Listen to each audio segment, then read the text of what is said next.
Hello there, my lovelies. How are we doing? Welcome back to my channel, Boomy Reactions. For those of you who are new, my name's Boomy, and thank you for watching. Now today, guys, we're going to be catching up with Wendigoon once again. I didn't actually watch a video last week, and I feel very sad about it. I need my weekly dose of Wendigoon goodness. So, do you know, I feel like we've seen so many videos from Wendigoon now. I feel like we can bump up to first name terms. So I'm just going to start referring to him as Isaiah. It's a very one-way relationship. But I feel, yeah, you know, we've earned that. We've seen that many videos. So Isaiah. Anyway, so today's video, guys, that we're going to be watching today, this is the Murder Castle of H.H. Holmes, America's first serial killer. Now, guys, you know me by now. You'll know me. I have a very kind of cryptic interest, like morbid interest in all things creepy, ghoulish, scary, spooky. So the fact that I don't know who this is actually quite surprising. I find myself saying that a lot these days. Never heard of this serial killer. I've not heard of the Murder Castle. Oh my gosh. I'm getting, you know, Howl's Moving Castle vibes, but not moving. So just a castle. That's such a stupid thing to say. Oh, I'm in a silly mood today, guys. You may have noticed this, but I've got a little bit of swelling going on. Braces update. I know you love hearing them. I've had a bit of an arch wire digging into my cheeks. So if you start hearing or seeing me go like that, you know what it is. A bit of swelling. Oof. But nothing stops me from talking. So let's start the video. Let's stop this silliness and get on with it, shall we? And as ever, my lovelies, if you are enjoying these reactions, please consider liking and subscribing to my channel. Thank you so much, guys. It's very helpful for my channel. Thank you in advance. And if you are interested, I have a Buy Me a Coffee account. And that link is over here. Oof, okay, let's start the Murder Castle. In the spirit of October and for a lead up to Halloween, we're kicking off a series of creepy, unsettling, and horrifying new topics each week. And to kick it off, we're talking about America's first serial killer, H.H. Holmes. The man who built a 3-story structure during the Chicago World's Fair in 1893, which contained numerous secret rooms, hidden passages, and trapdoors. See, Howl's Moving Castle wasn't too far out then, just with the obvious difference that it doesn't move. Oh, why would you go through such lengths? You would have to be an absolute crackpot, wouldn't you? We're going to talk about how he built his murder castle and, by some estimates, got away with the murder of hundreds. We're going to go ahead and get into it, but as always, thank you for watching. In 1894, Marion Hedgepeth, aka the Handsome Bandit, aka the Debonair Bandit, was serving his 25-year sentence in a St. Louis penitentiary for his part in his gang's train robbery. Why is it always so surprising to so many of us that when we see a criminal, even these days on the news, you know, they show us the face of a criminal. Why are we always still so surprised when they're remotely attractive? the Debonair. The handsome, what do they call him? The Debonair Bandit, did he say, or the criminal? Yeah, I don't know why it comes as a surprise.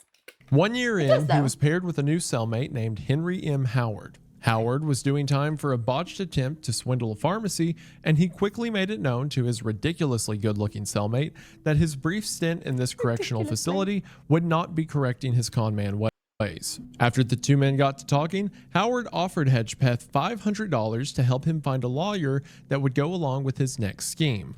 The scheme was using a body from the morgue to fake his business partner's death for a $10,000 life insurance payout. How Hedgepeth would receive that money or what he would do with $500 in jail, I'm not sure. But the handsome bandit agreed. Howard was eventually released from jail and enacted his plan to commit life insurance fraud. On September 30th, 1894, the Philadelphia Police Department found a dead body in a Callow Hill Street office. The man had been the victim of an explosion, with his face and arm showing signs of burning.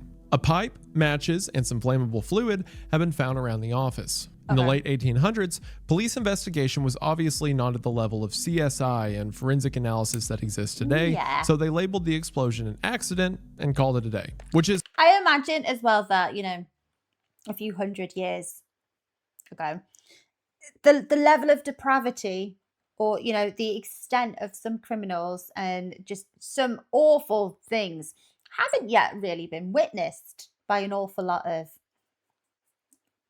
professionals, policemen, etc. So yeah, I imagine they relied an awful lot on common sense, because the idea that some people could have faked their own death for an insurance claim, maybe that just wasn't common. You know what I mean? It's hilarious to imagine that they saw a dead body with some burns on it next to like the Looney Tunes ingredients you would need to make an explosion. And the police said, well, clearly this man exploded. A few days later, some men came to collect life insurance payment of the deceased Mr. Benjamin Pitzel. One of these men was the lawyer that Hedgeworth had recommended to Howard in that St. Louis jail. They also brought along Benjamin Pitzel's oldest daughter, who was 14 at the time, just to cement the optics. The Fidelity Mutual Life Association of Philadelphia paid out somewhere between $7,200 and $10,000, which by today's equivalents is like $388,000. Henry Howard, the plan's mastermind, was a con man through and through. He made a career of making promises and never delivering. But you know, screwing over the greedy man in prison who has nothing but time on his hands wasn't Howard's best idea. You know, it's just like Scooby-Doo says, I would have gotten away with it too if it weren't for the convicted criminal I met in prison that I stiffed. And I would have got away with it too if it wasn't for that convicted criminal that I share a cell with in prison. It's because 2 months went by, and after collecting $5,000 of the payout, Howard thought he was in the clear. But remember the money that he promised to his cellmate? Well, that cellmate, Hedgepeth, certainly didn't forget. And when his cut never came, he sent a note to the Philadelphia chief of police promising some interesting information about a recent life insurance scheme. In his meeting with police, Hedgepeth spilled everything: that he was offered the money to procure a lawyer to help Howard carry out a foolproof scheme, that Howard and Pitzel were going to fake an accident, and that they were going to use a body from the morgue to trick the coroner and the police into believing Pitzel was dead.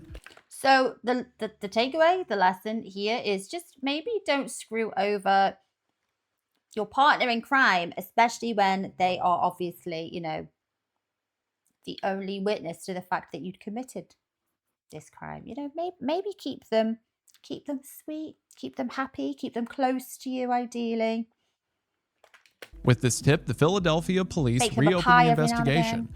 They ordered an autopsy, which almost validated everything Hedgepeth said. The only difference between what really happened and what Hedgepeth said happened is that Howard didn't use a fresh corpse to pretend to be Benjamin Pitzel. Instead, he had actually murdered his business partner, Benjamin Pitzel. So Howard tells his cellmate he wants to pretend to kill his business partner to get the life insurance money. After his cellmate sets it up, he instead just murders his business partner for real and takes the life insurance money. While Howard's motive for killing Benjamin wasn't really clear, some speculate that maybe Pitzel knew too many of Howard's secrets. What did become clear is what went down. First, Howard used chloroform to knock Pitzel out. The coroner found enough of the chemical in Pitzel's stomach to kill him. Then Howard burned the dead man's skin and hair with fire to make it look like he'd been singed, and staged the room to make it look like there'd been an accidental explosion. After a much more thorough investigation this time around, the police called the life insurance company, Fidelity, who then called the Pinkertons. The Pinkertons being the private investigation agency that have a ton of historic cases under their belt, like preventing the first assassination attempt on Abraham Lincoln and chasing down Butch Cassidy and the Sundance Kid. You've played Red Dead Redemption, you get it. On first glance, the murder probably appeared like any other life insurance scheme. But it wasn't, because here's the twist. Of the two men that came to collect Pitzel's payout, one was the lawyer recommended by the handsome bandit, and the other was a serial fraudster and now murderer named Henry Howard. Or, as he introduced himself to life insurance officials, H.H. Holmes. H.H. Holmes was a suave, handsome career con man.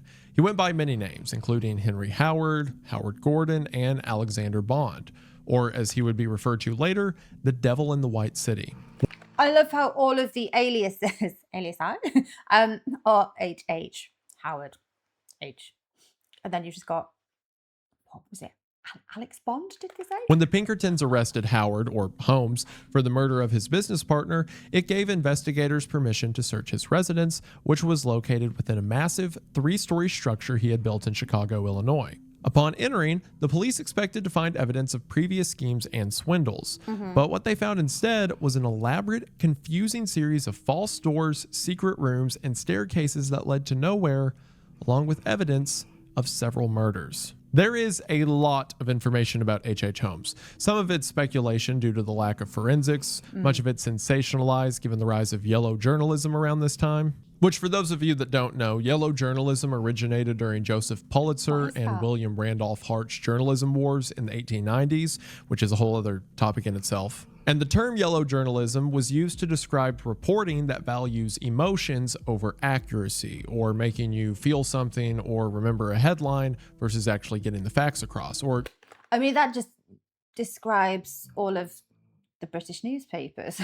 You know, as we call it today, just journalism. Making the real account of Holmes even more difficult to pin down is that some of what we know has been exaggerated in historical nonfiction that borders on fiction, such as the details in Eric Larson's book, The Devil in the White City. There's the idea that Holmes claimed more than 200 victims, or that Holmes built a hotel so he could stalk and lure his prey from Chicago's World Fair, which attracted visitors from all over the world. Guys, I've got a question for anyone who can help me out, who knows the answer here. So, you know, the American Horror Story series, is this what the hotel season is based on? I was going to say loosely based on, but it seems fairly too similar. Is that, did it provide inspiration for the season? Does anyone know? Or that H.H. Holmes was actually the infamous London serial killer, Jack the Ripper. And his Murder Castle, as it came to be known, had its rooms and hallways given equally horrifying names like the Hanging Secret Chamber, the Room of Three Corpses, and the Death Shaft, which all of those are incredibly uncreative names. I mean, are they literally like on a plaque on the front door into each room? You wouldn't really give that great reviews, would you? Like, oh, what are we going to call the room with three corpses in it? Oh, I know. So when it comes to Holmes, it's hard to distinguish truth from embellishment.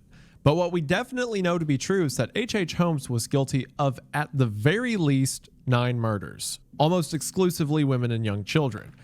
9 is quite a different number from over 200. So where does this difference in, you know, the number of his victims, where does that come into it? So we know for definite there's at least 9 murders here that he's responsible for. Okay. That the details behind these murders are still very gruesome and horrific, as evidenced by his own chilling confession, quote, "Yes, I was born with the devil in me. I cannot help the fact that I was a murderer, no more than the poet can help the inspiration to a song, nor the ambition of an intellectual man to be great." Not comparable, like not anywhere near the same thing. This man and his desire to kill people is not, you know, it's not some artistic vision. It's not been inspired by a muse. Totally different.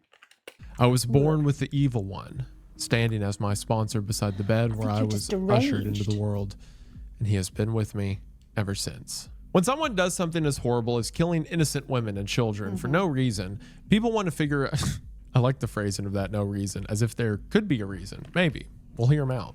I mean, I know what Isaiah means, though. You know, sorry, Isaiah means. Did you get into an argument with anybody? Is there someone that you particularly didn't like? Was there an actual reason? It doesn't matter how ridiculous the reason is. It's a reason, but there's absolutely no motive for killing these. They're strangers, not known to H.H. Holmes, I imagine. So yeah, I know there's no valid reason to do that, but I know what he means. People want to figure out how and why things went wrong. Armchair experts like to speculate that murderers are made, not born, and they'll often point to something in childhood as the root cause. Serial killers like Ed Gein, John Wayne Gacy, and Eileen Wuornos are classic examples of people with abusive upbringings that led to sickening crimes. And some recent accounts of Holmes' childhood theorize that he did in fact have an abusive childhood, with a cold and distant mother who expected extreme religious obedience, as well as an alcoholic father who would cover his kids' mouths with kerosene-soaked rags if they cried. They always have some weird upbringing, don't they? But arguably, there's plenty of people that do have bad, terrible upbringings that don't resort to building a murder castle and murdering potentially 200 people. So I don't think that stands as reason enough. Although the idea that he had a very not overbearing, but like over religious and very strict, religiously strict mom is very interesting, because he states that he's always had the devil in him. Now, would you say he's referring to that kind of weird devil possession or whatever he wants to call it?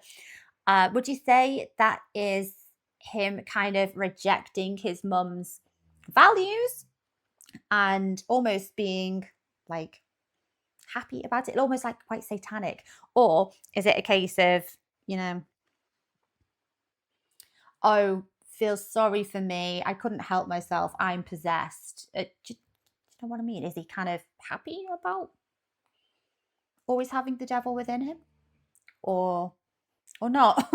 However, as with most things with Holmes, these stories are unverified and came years, even decades after Holmes was executed for murder. So many historians believe these stories have been tainted by people trying to answer the question of how and why. By accounts taken at the time, Holmes' childhood was actually rather unremarkable. Isn't it bizarre? Sorry, I keep pausing, I know. Isn't it bizarre how, as I think it's a very human nature thing, we always want to know the reason why people do bizarre things that really deviate a lot from social norm, just any norm. We always want to know a reason. I think that's a very human thing. We have to know. It's not justifying, but it's trying to make sense of something that's so awful, so horrible, because I think we feel more comfortable when things start to make sense. But realistically, these awful acts most of the time are done by, you've got to be nuts. You have to be a head case to do things like this. On some level, there must be something so abnormal about your psychology that you resort to doing this. I'm not talking about people that kill in self-defense or anything like that. This serial killer, and seeking out murder. You've got to have something fundamentally wrong with your psychology. So trying to understand the workings of a disturbed mind is just something we're never going to be able to do. We can speculate, but realistically, we're not going to understand why. While we don't know what happened behind closed doors, we do know that H.H. Holmes, the murderer who terrorized Chicago, was born as Herman Mudgett, a young boy from a wealthy New Hampshire family. Which Herman Mudgett is objectively a rough name. I don't blame him for picking like 7 fake ones. All in all, the Mudgetts were said to be a rather unnoteworthy family. Normal, salt-of-the-earth family who kept their heads down and frequently went to church. It kind of sounds like the title of a book about just a really daft family, like the Twits, the Mudgetts. Herman got good grades, and aside from possibly being mocked for his odd or shy demeanor and being somewhat cross-eyed, there doesn't appear to be any early motivations behind the monster he would later become. Again, we don't know everything that happens behind closed doors, but it's also worth noting that there are a lot of people who did have abusive childhoods and didn't murder 9 women and children. Correct.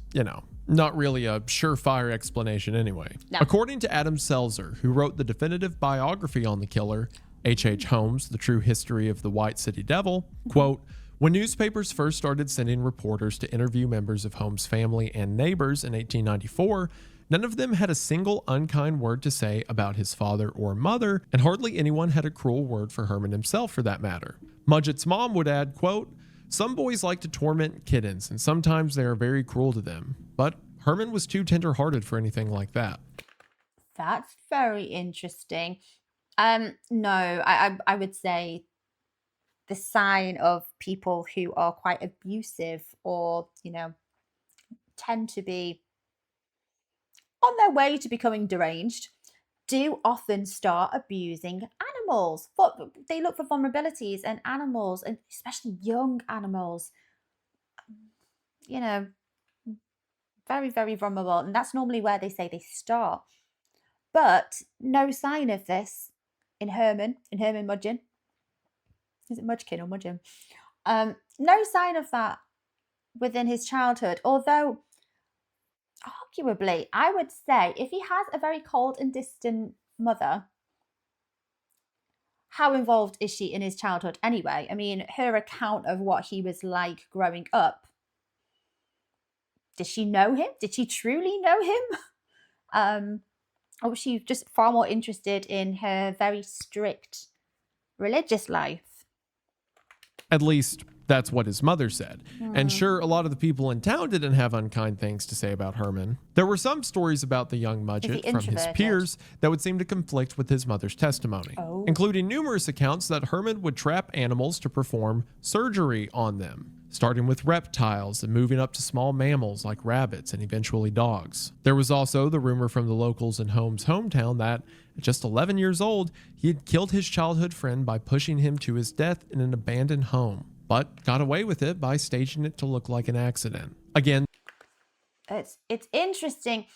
I would be wary of people coming out with stories like this after obviously he's been arrested or prosecuted, because people are very quick to chime in with very over-exaggerated stories because it fits the narrative that they've just heard so-and-so has been arrested for murder. Oh gosh, it looks like he's a serial killer.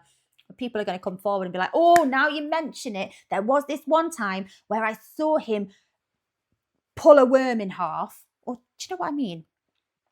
These are just rumors, but hurting small animals tends to be the first step in hurting larger animals, like 11-year-olds. Mudgett got married at the age of 17 to a woman named Clara Lovering. Very young. And they had a child before he went off to the University of Vermont a couple of years later. According to Selzer, Mudgett became very interested in dissections.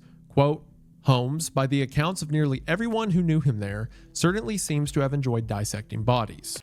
And this is an interesting one, given what we've just heard childhood friends comment about him doing this on small animals. Now, if he does have an interest in going into that kind of field, if that's what he went to university to study, it suddenly becomes less abnormal. Do you know what I mean? Like, if that is something that he has an interest in, and maybe it's, you know, it's something that he wanted to pursue, it's slightly more not okay, but slightly more understandable. So what did he study when he went to, did they say he went to Vermont University? To a degree that left even other medical students unnerved. Mudgett's landlady would verify this when on one occasion she noticed a stench coming from his room. She went up and found the source, quote, emanating from a dark object under the bed. Using a broom, she reached under and swept out something that gave her nightmares for the rest of her life. A dead baby. When questioned on it, he said that it was for homework, and the landlady gave him a stern warning not to do it again. Now look, I understand 1800s, things were a lot more lax when it came to cadavers and dissections and what constituted homework. But where on God's earth did you get a baby? And yeah, grave robbing. I understand, you know, the role that it played with medical students in this time era, but doing this outside of, so I'm assuming he did go to study medicine of some degree, something medical related. Yeah, keep that in school time. Dear God, that is absolutely disgusting. I even now at this point, even if you are going to practice dissecting things, is it that he's kind of evolved from small animals and now, oh God, too horrible? Or is it that he's choosing the more vulnerable? I don't know. Like, surely, I would imagine actually the universities at the time probably would have had, or they would have had to have got hold of a supply of corpses to practice on. It's very grim, but it's what happened. And there was a profession there for grave robbers, you know, selling on the corpses to the medical schools. But why in anyone's right mind would you opt for to practice on a baby? Why would you not just Do you know what I mean? That's weird. That is weird. It's like there is something kind of directing his choice as to what kind of body he practices dissecting on. I know what I mean. I'm just not articulating it very well. Why on earth did the landlady not say anything to anyone? Just like, oh, well, I guess, under the bed, that is where Like students boys famously will be boys. keep baby bodies that are, again, for homework. Also, he shoved it under the mattress like it was a porn magazine. You would think that someone who had stolen a baby body would be a bit more dedicated to hiding it. Or if this was legitimate practice for your profession, it wouldn't be hidden away under the bed. It would be something that you had not as a focal point in your, your living quarters, but it would be a desk. Or not a desk. Do you know what I mean? It would be somewhere where you had allocated to study this. Just kind of tucking it away, and then you'll come back to it like a few hours later after your dinner. No. There is a lack of respect for human life, for decency. It's a disregard for the sanctity of life, I think, here. A few years later, Mudgett attended medical school at the University of Michigan, where he specialized in anatomy and pathology. Still fascinated with dissecting human bodies, cutting into flesh, and pulling out organs, he continued taking home corpses of infants to work on. Why infants? There's multiple dead babies now. His marriage to Clara was on shaky ground. You may not believe that right after the mention that he brought multiple dead babies back home with him. Tragically, fellow students would often see Clara with black eyes and reports of the couple fighting loudly. Mudgett had already had an affair with the daughter of his landlord in Vermont, and at Michigan, he was embroiled in a scandal in which he'd promised another woman he would marry her. Is this the daughter of the same landlord that found the decomposing baby corpse under his bed? Like, please tell me it's not. Under no circumstances, no one in their right mind would do that and then think, ooh, my daughter's single. You'd be a great match. Ew. In order to sleep with her. When the woman found a note in his room signed "From your wife, Clara," the woman complained to the medical school's board over a breach of promise. This was a serious offense at the time and nearly prevented Herman from graduating. But with the help of a professor who attested to Mudgett's character, the faculty board acquitted him and he was allowed to graduate. After graduating, Mudgett moved to New York, where he earned a reputation as a womanizer, swindler, and debt faulter. Racking up a mountain of debt, he left suddenly in the middle of the night, abandoning his wife and kids, and moved to Chicago to start over. He allegedly even swindled his train ticket. Instead of simply walking away from his family, however, Mudgett made sure word got back to his wife that he had supposedly suffered an accident in a train crash which permanently altered his memory. Harper's Magazine wrote in the December 1943 issue, quote, "This was characteristic of the man. He could not simply desert his family, he must erect a complicated structure of improbable lies to explain matters." Which I see what Harper's Magazine was doing with that wordplay. That was clever. But also he straight up abandoned his family and then hit him with the "I have amnesia" argument. In Chicago... Would that be... I don't know. At the time, did they have some form of like child maintenance payments that needed to be paid to a divorced partner or an estranged partner and children, obviously? Maybe was that to get out of it, or...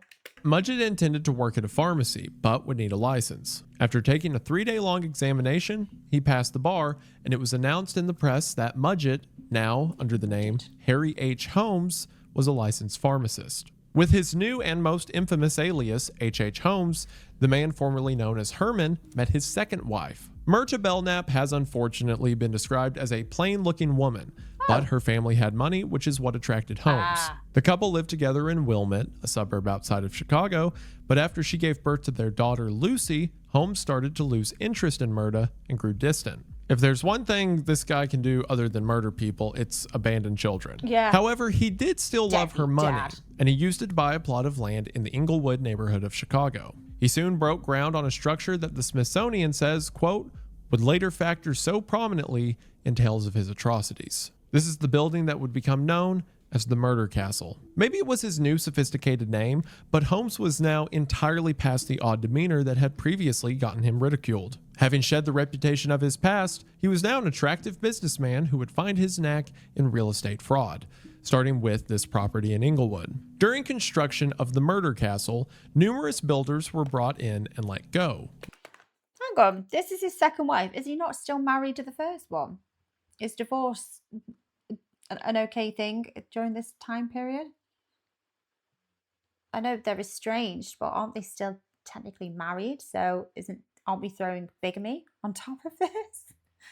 And would that not be a scandal for someone who's seen as such a to-do businessman to hear that, he's just abandoned his first wife and child, and then he remarried and he's done the same thing again? Would that not follow him from place to place? Which prevented any one team or person from knowing the full layout and all of the secrets it would contain. And while it's true that he did this partially so no one would know the layout of the home, there was another reason why Holmes did this, as a means to commit more fraud. Again, according to Harper's book, quote, he would borrow enough money to buy a lot of land. To repay the original loan, he would borrow on the lot. He would build a house in high frenetic fashion, discharging workmen wrathfully, threatening suit against subcontractors, always stalling the payroll. As soon as the roof was on, he would order huge quantities of furniture on credit. He would sell the furniture to pay off the clamoring workmen and the loan on the lot. By the time the furniture company got to repossessing its property, the furniture was gone and so was Holmes. Obviously, the building at the corner of 63rd and Wallace in Chicago didn't start off with the name Murder Castle, but it served as the foundation Holmes would use to transition his cons into something more sinister. When it was finally finished, the building was more than 150 feet long and 50 feet wide, with 3 stories, a basement, and more than 100 rooms. The first floor was mostly storefronts, some of which Holmes ran various businesses out of, like selling copy machines, a glass bending studio for Chicago's skyscraper boom, and obviously, shilling lots and lots of snake oil. And the third story contained apartments that he rented out. But the second floor and basement is where Holmes put his chambers of terror. There were rooms with no doors, rooms with many doors, blind passageways, and hinged walls. Harper's Magazine described, quote, a trap door that was cut in his bathroom, and from it, a short hidden stairway led to a windowless cubicle between floors in the heart of the house. From this, a chute dropped straight into the cellar. In the spring of 1893, before Holmes was accused of any kind of homicide, the Chicago Tribune published an article about the building titled Hid in Secret Rooms, where dealers discovered their missing furniture. To prevent the furniture from being repossessed after defaulting on his loans, Holmes would stack the pieces and hide them in a secret room that he would have walled shut. While some creditors actually got a glimpse inside the building and eventually found some of their goods, what they did not find were any of the 3 decomposing bodies that were likely already there at the time. A quote, But how do they... you would go into this room, surely, and the smell from a decomposing corpse. I imagine they smell pretty quickly as well. How did you not notice that? Although saying that maybe he embalms them, maybe he knows how to preserve them, given his profession. From the Tribune, talking about this furniture scheme, says, Mr. Holmes purchases it, takes it to his World's Fair Hotel on 63rd Street, and neglects to settle. A search for the property leads to the discovery of apartments between floors and ceilings in which some of the goods are stowed. Although as Herman Mudgett, he had possibly taken the life of his friend as well as several small animals, Julia Connor and her 6-year-old daughter Pearl were 2 of his earliest confirmed victims. Julia was married to a man named Ned Connor. Ned worked for Holmes in the pharmacy on the first floor of the building, which the family also moved into in 1889. Holmes' visits to Wilmette to see his wife and daughter had become less and less frequent, and within a month, he had seduced Julia. The 2 were, quote, engaged in a torrid affair. While Murda never publicly said anything about the affair and almost certainly never knew, Ned Connor did find out. He soon quit his job and filed for divorce, leaving Julia and Pearl in Chicago with Holmes. The affair eventually led to an unwanted pregnancy.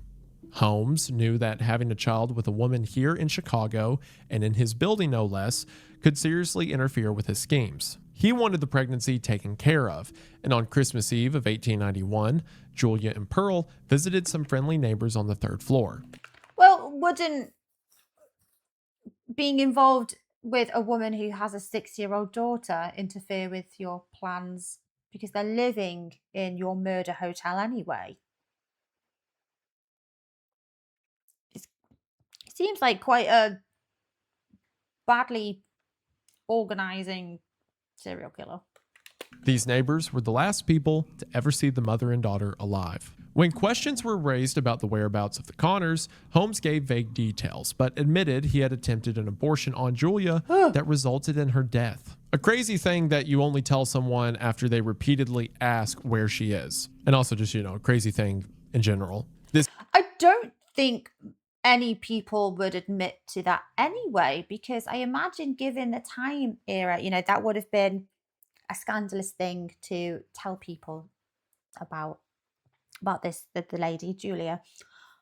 But then to openly say that you were the physician or pharmacist that actually carried out this, I imagine it's illegal, and this illegal procedure.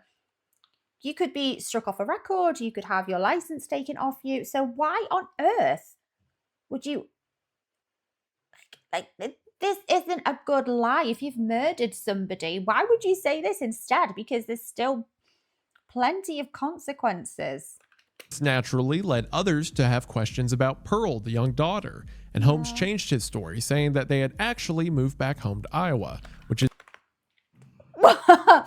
Yes, it's very unfortunate. I was the one that actually carried out the abortion, and it's unfortunate, but she died during the procedure. I'm sorry, did I say that? I mean, never mind. What am I saying? We've moved up to Idaho. What? As if. Is very different from his previous story of killing her. Right. An accident. Just so a little it's bit okay. different. Years later, after Holmes was eventually arrested for murder and investigators descended on the castle, they would discover the chute that dropped from the second floor into the basement. And in the basement itself, they found a den of horrors. Operating tables, surgical instruments, crematory, chloroform and acids, and several scary-looking apparatuses that appeared medieval in origin. Among the devices, they would find the partial skeleton of a child, likely Pearl. Aww. Julia's remains were never found. In his written confession, Holmes admitted to killing Julia but described it as an accident during the abortion. He says that he had consent from Julia to do the procedure, but many have theorized that he drugged Julia first and performed the abortion against her will. Is it at all likely, given, did they say that there was the bodies of whores? Could have just said sex workers. If that is the case, if that's the majority of the victims, do you think maybe he fashioned himself as a physician that was able to help sex workers, be polite, that had unwanted pregnancies and, had sought him out because they wanted to undergo an abortion? I imagine it's illegal at the time to do this procedure. So maybe this wasn't something that was public knowledge, but more of an underground knowledge. But maybe that would explain the relationship between the nature of, did they say corpses that he's had here? Holmes never mentioned Pearl's fate in his confession. Several months after Julia and Pearl Connors went missing, the entire population of Chicago was ramping up for the 1893 World's Fair. The city was buzzing. Many grand halls, structures, and plazas were being built for the 30 million people who would eventually filter in and out over the course of the summer. Men and women came to the city looking for work and an exciting new life, including Emmeline Sagrand. Emmeline was described as attractive, sociable, and ambitious, and she eventually found her way from a small town in Indiana to Holmes' building, where she accepted a job as Holmes' personal secretary and took residence there. Again, almost immediately, Holmes began a romantic relationship with Emmeline, and again, a few months later, she disappeared. Devil in the White City describes the moment of her murder in very chilling fashion. Emmeline was convinced that she and Holmes were going to be married. Aww. Like with Julia Connor, Holmes could not carry on with his mistress anymore. So he lured her into a room he had built, an airtight vault, in which he told Emmeline would be a safe place for storing papers. Then Holmes slipped out of the room, locked the door, and listened to Emmeline's cries for help till she suffocated to death. Holmes So he's essentially created like a gas chamber. Ugh. allegedly skinned her from the waist up, put her body in a trunk, and with the help of some unsuspecting Murder Castle residents, carried the trunk out of the building. Holmes then sold her skeleton to medical science. While some of those details are unverified, according to witnesses interviewed by investigators, a janitor did help Holmes move a heavy truck from the building around this exact time. It's disgusting. This is a woman that you've just been, assuming, sleeping with or having an affair with. You've convinced her that you're going to get married. I'm assuming she's become pregnant and he doesn't like this. So this is the end. Maybe, there's so many maybes. But not only is he murdered her, he's then sold her skeleton for medical purpose. It's vile. It's like so disrespectful. I know there's no respect there for anyone that you would murder anyway, but then to just go one step further into like sell their skeleton. Why did he skin her? Oh, that's so horrible. Questions of Emmeline's disappearance started to emerge, but Holmes told people that she had left the city to marry another man. In his confession, he would admit to suffocating her in an airtight vault that he had built, and said that he disposed of her body in the furnace. This room would be labeled the asphyxiation chamber. Just a few months before the World's Fair kicked off, Holmes began another illicit relationship with a woman named Minnie Williams. Minnie had recently moved to Chicago from Texas, where she had inherited some property in Fort Worth. Minnie, who was also described as plain, was easily flattered, Holmes' specialty. Though the two never married, they presented themselves as a married couple. At this point, it seems like everyone had forgotten about Murda, his wife, the other plain woman. Minnie invited her sister Nanny to join her in Chicago during the height of the fair, and in July of 1893, neither woman would ever be seen again. Her nanny? What does she need a nanny for? How old is this woman?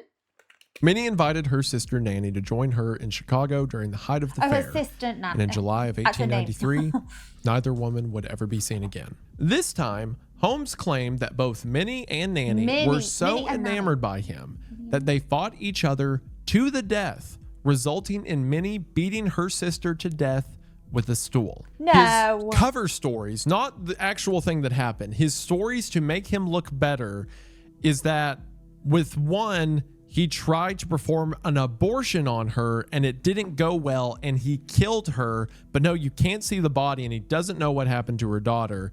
And then his other story is that he watched a woman beat another woman to death on his behalf. And again, I think he just hates women, doesn't he? Well, he keeps starting these affairs, so in one sense, I think he's a bit obsessed with women, but ultimately, I think he hates them. Those are his stories to make him look like the good guy. In his later confessions, Holmes would give contradictory explanations for their disappearances. In one, he claimed that after Minnie killed her sister, he put Nanny's body in a trunk, weighed it down with lead, and then dumped it into Lake Michigan, and then killed Minnie afterwards. In another explanation written in his confession, he says he killed both women himself, which I think is much more likely. Though neither of the sisters' bodies were ever found, when investigators searched the murder castle and found bundles of women's clothes and shoes, they also found a watch chain that witnesses said was Minnie's. Not too long after their deaths, Minnie's Fort Worth property was signed over to B.F. Perry, one of Holmes' aliases. Ah, well, it's unusual given the details that we've had so far. Normally, it sounds like he's just money hungry and he will sell absolutely anything he can. So I'm surprised that he didn't sell the watch, the chain. Just sounds a bit out of character. The other thing as well, I think it's not very likely that he's disposed of, is it Nanny's body, in the trunk, the leaded, weighed down trunk, and thrown it into the river. That's not as likely because that's not how he normally disposes of bodies, is it? I know he sold the skeleton of the previous one. Most of Holmes' victims would follow this pattern. Wealthy women or women who had come into wealth, seduced by Holmes, their property given to him, never to be seen again. The World's Fair wrapped up in October of 1893, and during that time, dozens of young women were reported missing. After his arrest, newspapers loved to speculate that Holmes was responsible for all of them. Now again, it's important to keep in mind that the articles about Holmes at the time were sensationalized. They, along with Larson's popular book, say that Holmes turned the third story of his building into a hotel so he could use his wit, charm, and dashing looks to lure women back there. The thought was, with a maze-like building that contained rooms like the asphyxiation chamber and the black closet, how could he not be doing this on a daily basis? True crime magazines and pulp writers threw out the number of at least 200 victims to correlate with the number of people missing in Chicago over the course of the World's Fair. And maybe it's partially true. There are a ton of missing persons cases from the late 1800s and early 1900s that were never solved. It seems... But are they all... So far we've got a bit of a victim profile, haven't we? So they're normally women. Or in the case where we've had a child, a known child murder from Holmes here, they were kind of part and parcel of the murder of their mum. Kind of went hand in hand, didn't it? So I don't know, like if some of these victims were men at this point, I would think it'd be less likely because he seems to target wealthy women that are a bit susceptible to flattery, you know? So maybe they're not traditionally good looking. It's like all a murderer had to do back then was say, oh yeah, she went back home, or oh, she took a trip to Europe, and they'd be in the clear. Yeah, so Holmes, being such a prolific murderer, is perhaps equal parts lore and history. But we do know that Holmes' killing spree did not end after the fair packed up. Holmes did, in fact, turn the third floor of his building into a hotel, but not necessarily to use it as a killing factory. Much of his reasoning was that it provided an opportunity for him to make more money. Now, I know what you may be thinking. The way that you make money at a hotel is by, having people rent out rooms and operate it as a hotel. But the money making that Holmes was thinking was, of course, fraud. Holmes borrowed large sums of money from investors and bought lots of goods and furniture on credit. And then, thinking that he'd be able to collect on insurance, set the third story on fire. He really is trying to collect every fraud in the book. Life insurance fraud, credit fraud, and now fire insurance fraud. If cars were a thing back then, he would have made his money brake checking people on the interstate. Unfortunately for Holmes, he was flying too close to the sun, and by now, everyone knew his angle.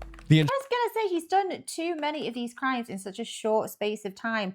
Surely, people are going to catch on. They're going to get wise to what he's doing. It doesn't look like he's being sensible and, mixing up his stories about the whereabouts of his victims. He's not mixing up the insurance a little bit. It just seems like quite repetitive. Like people, police, investigators, they're going to notice a pattern quite quickly.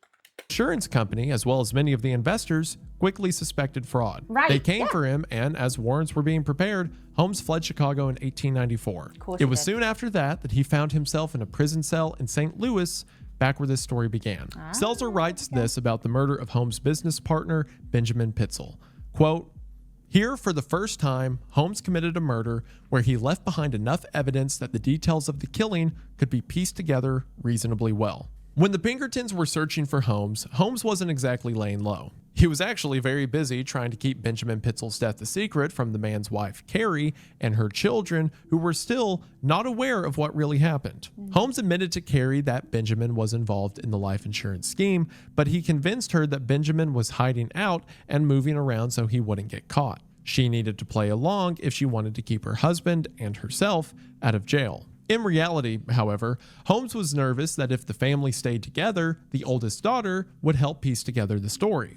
So he convinced the family to split into two separate groups.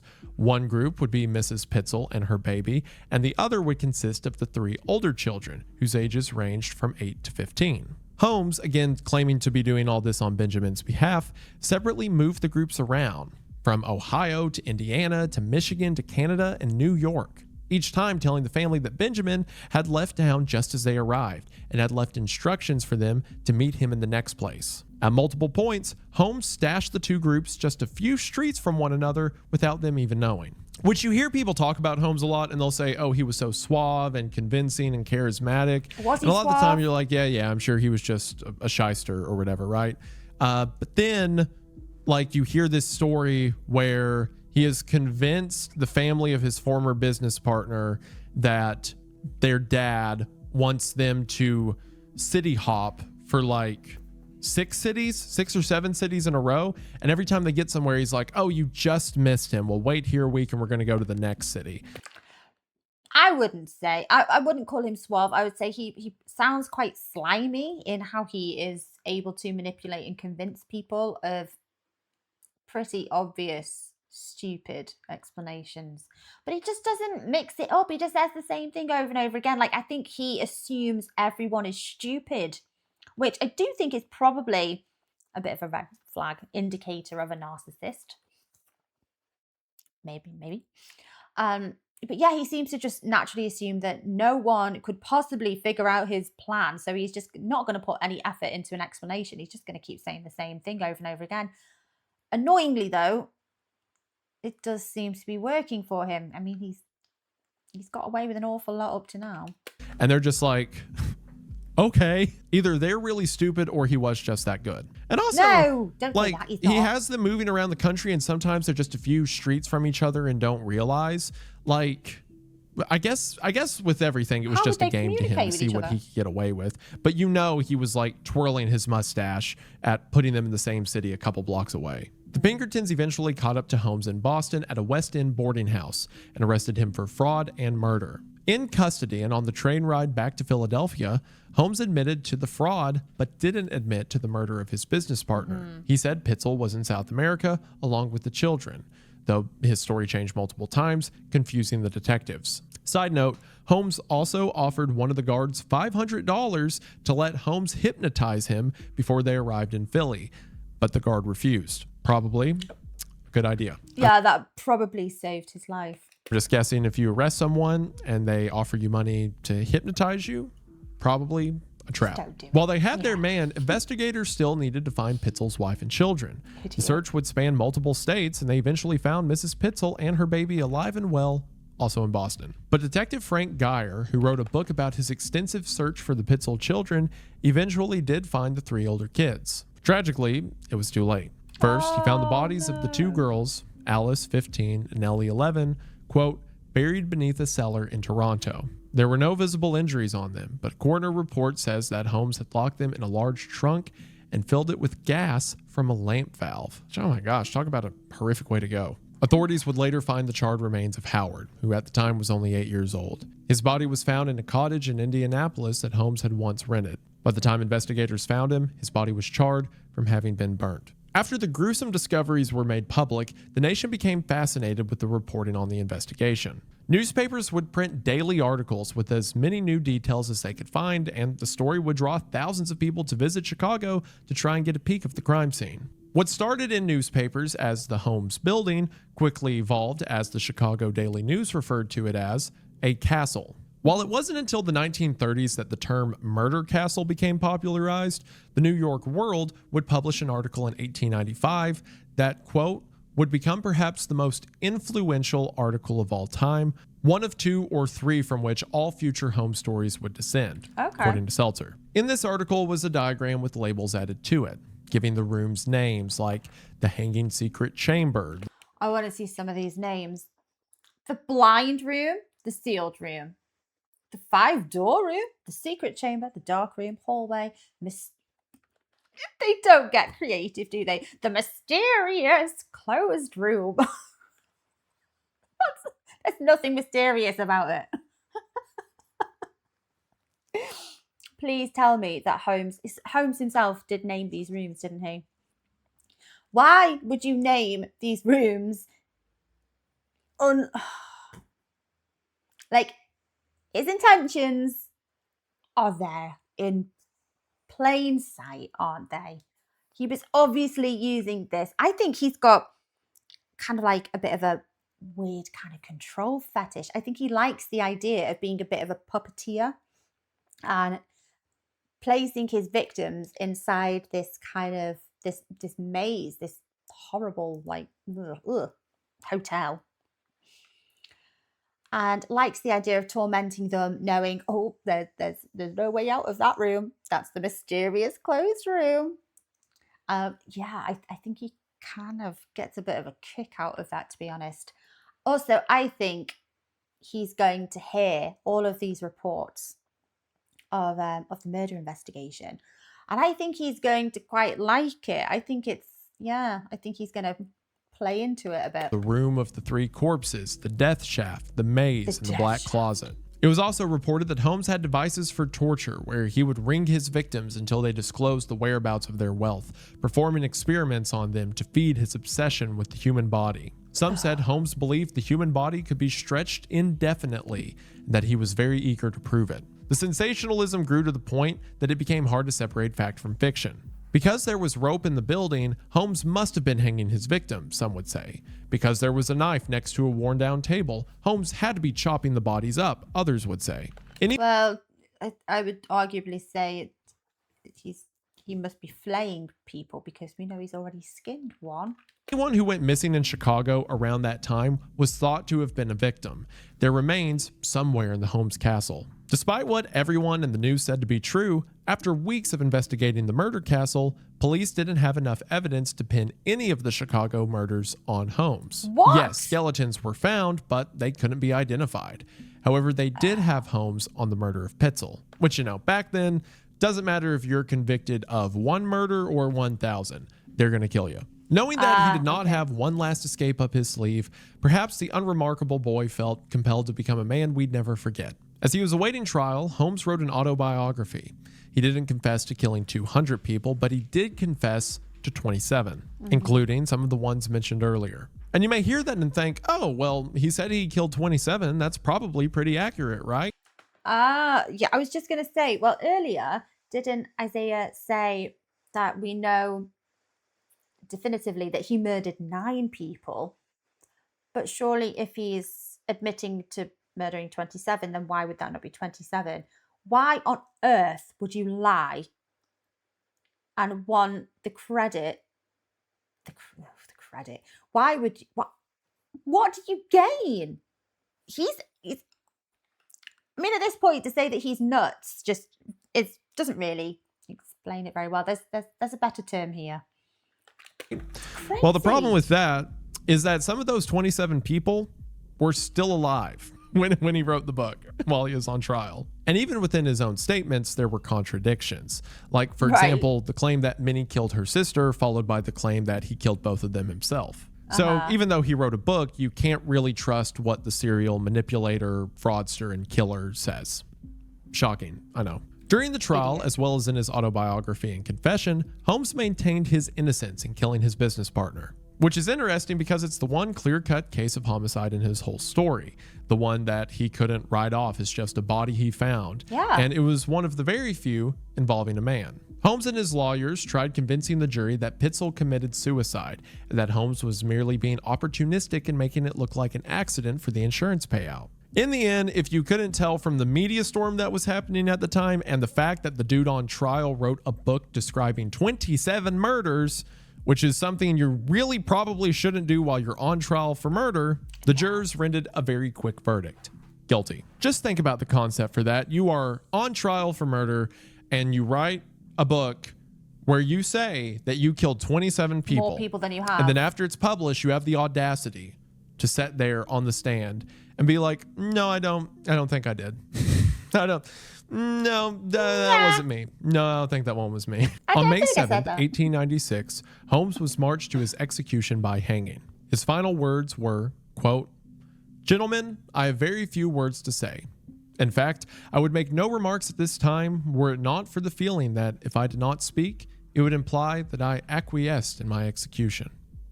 I only wish to say that the extent of the wrongdoing I am guilty of in taking human life is the killing of 2 women. They died by my hands as the results of criminal operations. Oh no, we've got more. I have never committed murder. That is all I have to say." Right. Literally just said that you've killed 2 women. Okay. But that's not murder.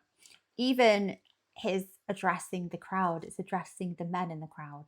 I think this man just hates women. He's got such a lack of value.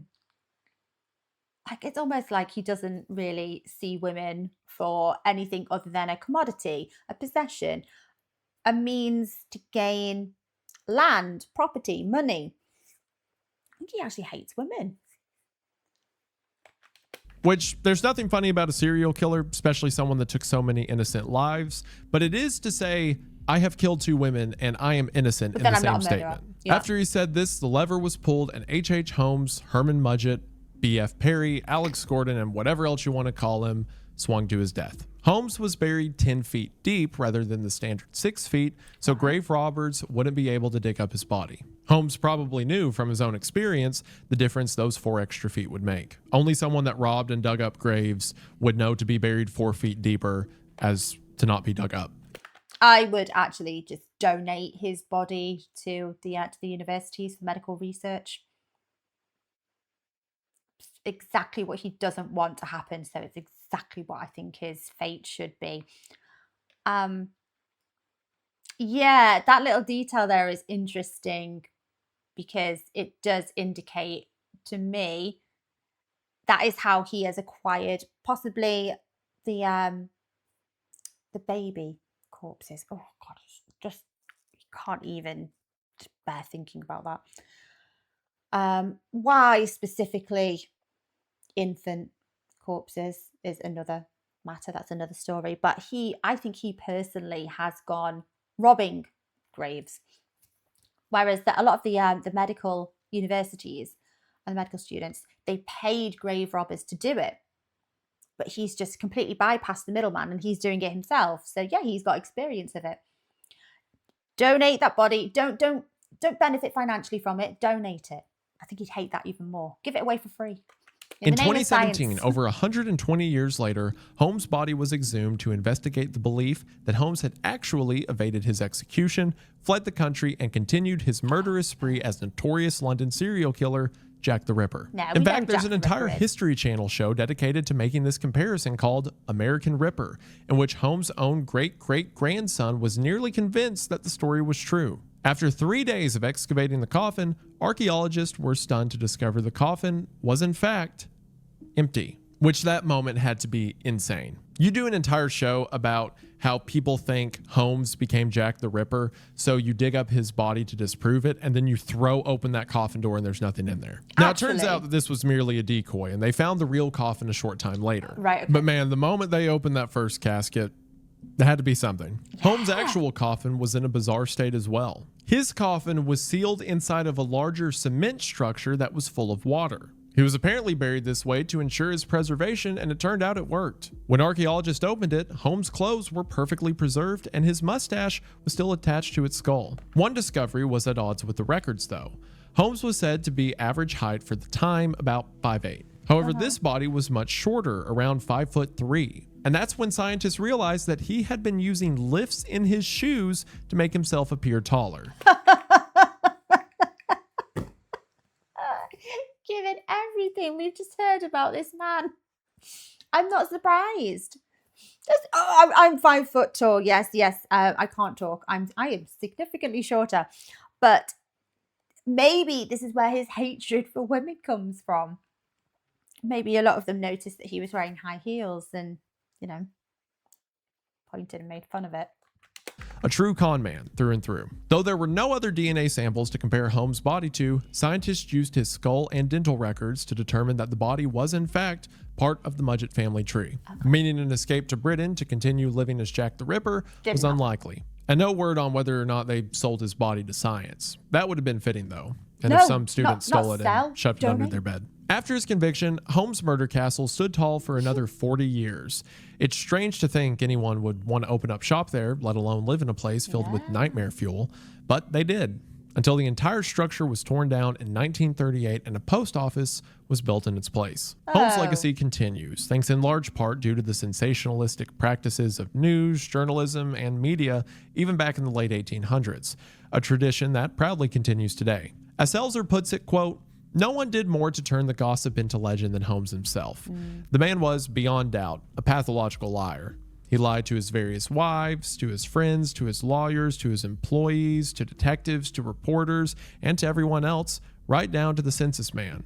He lied in his diary. I'd love to say we learned our lessons from the past and that we no longer make horrible people famous, but well, you know. It was during the investigation of H.H. Holmes that the media realized they could turn a huge profit by telling their own version of a dark truth. America ate up what could have been. Some simple but sad story of a deranged man turned into some sort of mythological devil, which seems to be exactly what Holmes wanted. Frank Burgos wrote, quote, "Like a dark fairy tale, each generation seemed to remake Holmes to fit their needs.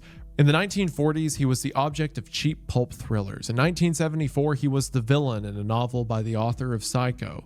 In 2003, he was the dark heart at the center of the bestseller, The Devil in the White City, and is set to be played by Leonardo DiCaprio, directed by Martin Scorsese, in an adaptation of that book, which DiCaprio obtained the rights to in 2010. Despite the sensationalism around the story, it's not hard to see why this story became as popular as it did. Yeah. And the one bright side in it is, as opposed to a lot of serial killers or a lot of missing persons cases, he didn't get away with it. So hopefully you can take some comfort in that, even though you probably won't, because it's still terrifying that all of that did happen and potentially could happen again. But hey, whatever. Thanks for watching. I hear H.H. Holmes talked about a lot, but I haven't seen people really talk in depth about him, and I think it's honestly because the story got so muddled when it first came out. Like, I always hear mention of the guy that had a murder castle and America's first serial killer, but it seems like no one's ever gone into depth on him as they do figures like Jeffrey Dahmer or John Wayne Gacy. And I think it's just because it's so hard to parse out what actually happened with what might have happened. But regardless, I think it's a case that's interesting to learn about, and hopefully you did as well. Stay tuned for more content that is certain to make your life worse over the rest of October. Thank you all for the support you've been showing the channel. It really does mean the world. Thank you so much to everyone who made this video possible. They'll be linked in the description below, so be sure to show them some love. And I believe that should do it for now, but before I go, we just want to say thank you for watching. We hope that you enjoyed, and we'll see you in the next one. Bye. Bye. I absolutely enjoyed that. Oh my gosh, I learned so much every day watching these videos. Yeah, I had no idea who this man was. I've never heard the name before. So this is America's first serial killer. I would very much enjoy watching a film about that, I think. But like Isaiah said, I want a character psychological profile breakdown. I want to hear if anyone knows of anyone talking about H.H.O. I keep going to say H.H. Holmes. H.H. Holmes.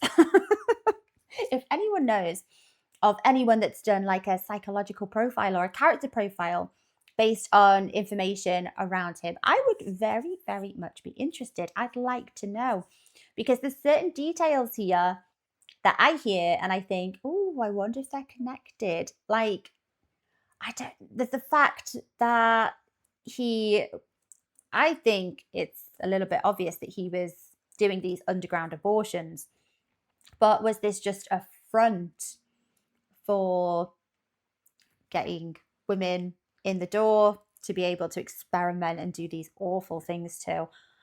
Because it's underground, no one knows they're there. So it's a new type of vulnerable person, isn't it? It's not only are they vulnerable because they're in a very vulnerable headspace, you know, they're putting all of their trust in Holmes, if this was the case anyway. No one knows they're there because they're there in secret. They don't want anyone else knowing this is what they're going to ask him. This is the procedure. This is what they're wanting. So it would just be like a bit of a endless supply of victims without people seeking out and associating them as being, or locating them, knowing that that would have been their last location. You know what I mean, don't you? So that would be very, very interesting to look a bit more into that. So guys, I hope you enjoyed watching along with me. I hope you found that half as interesting as I did. Take care of yourselves, my lovelies, and I will see you next time. Bye bye.